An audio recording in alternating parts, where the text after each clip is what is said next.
two-hand chest pass and bounce pass.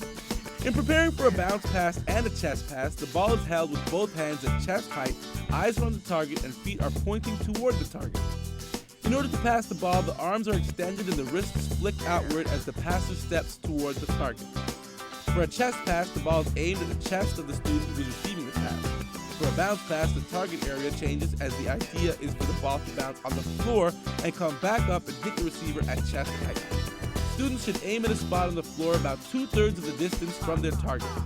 The follow-through is the same for both passes as the passer follows through with the hands in the direction of the target with the fingers pointing at the target and the backs of the hands facing each other.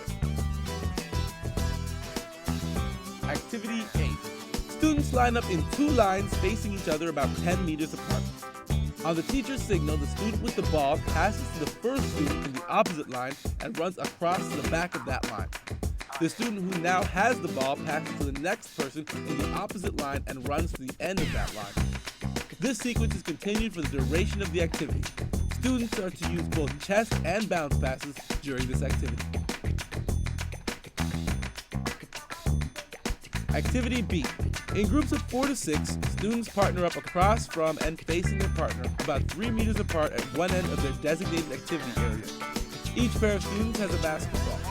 On the teacher's signal, the first 2 partners begin to shuffle towards the other end of the activity area and pass the ball back and forth to each other as they move. When the first pair are a safe distance ahead, the next pair begins.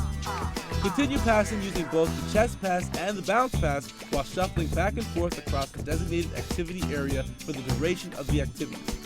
Remind students to pass ahead of or lead their partner with the pass.